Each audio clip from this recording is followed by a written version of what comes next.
Okay, we continue our walk with Mark through the life of Jesus.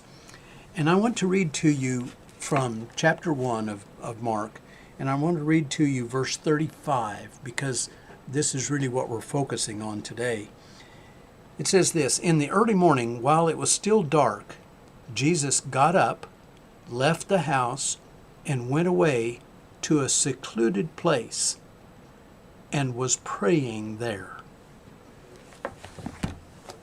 When Jesus began to preach and to heal people, the world came roaring to him. Everybody wanted his attention. Everybody wanted what he was offering. Everywhere he went, he was evidently surrounded by crowds of people, and every one of those people seeing their own problem as having the highest of priorities. There had to be some elbowing and some frustration on the part of each family as they saw Jesus as their only hope. And you can understand, I can understand that. If I took my sick child to see Jesus, I would do everything I could to get to Jesus. In any family relationship, in any love relationship, trying to bring healing, hope to a broken, sick body, we would do anything we could. And here came Jesus as the embodiment of that hope. And so people were urgently going towards him. They were seeking his attention. There had to be assertiveness on the part of each family as they came to Jesus, probably with an attitude of, "Jesus, I know you're very busy, and I know there's all these other people, but please, Jesus, see me. Please, Jesus, touch my son. Please, Jesus, heal my daughter." Every plea was sincere. Every plea was urgent, and therefore demanding attention right away in the minds of those people. And I suppose that every one of those pleas was bathed in tears. And so you have people who have been desperate because they see Jesus as their only hope, and they're so afraid of what's going to be going on. Sometimes we read that he healed all that were there. And then interestingly, sometimes we read that he sent people away. Anybody who has developed a trust of people and who has the ability to respond to people in ways that are helpful to them understands maybe a little of what Jesus was going through. We would experience constant calls, constant knocking on the door, constant demands from those who are hurting, maybe constant expectations of giving personal care to them or to their loved one, to their situation.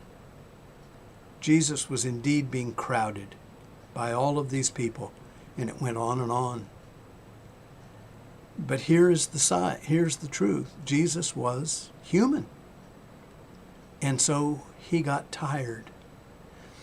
There was one occasion where Jesus was walking on his way to heal someone, actually, and a woman came up behind him and touched his garment.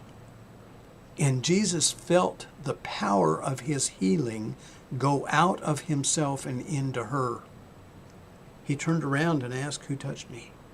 And his apostles with him were astonished. They said, "Well, look at all these people. How can you know who touched you?" But Jesus knew that somebody had. And this woman evidently meekly fessed up and said, "It was me." And his compassion toward her was demonstrated even further. Not only was she healed, but he demonstrated his love for her as well. His power drained out of him. I don't understand that completely, but maybe to some degree, I think maybe we all understand, because the truth is people can be draining. And if they're draining on us, how much more so on Jesus? So, Jesus went off to a secluded place to regain his power. There, in that secluded place, he was alone. He had the opportunity to pray uninterrupted. It was there, in that prayerful, secluded setting, that evidently his power was restored. Well, the lesson here for us is pretty obvious. If we are compassionately reaching out to people, we too will be drained. We call it compassion fatigue today, but we just are emptied of giving and giving and giving. And so we too occasionally need to find a secluded place to regain our strength. And it's there that we pray.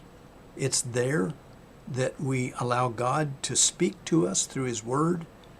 It's there that we simply rest in the peace of His presence. I hope you have a secluded place, or maybe yours is not so much a place as it is a secluded time. Maybe it's necessary to get up a little bit earlier or stay up a little later, whatever you are able to do. But it's necessary for us to have some seclusion with God so that we can spend time in prayer, so that we can let Him speak to us, and so that we can have our strength renewed as well. When we're drained, understand that He is there, waiting on us to come to Him. What a wonderful promise. What a wonderful example. Go to your secluded place and there converse with God, who restores your soul. Have a great day. Bye. They resound with God's own heart. Oh, let the ancient words impart. Words of life, words of hope.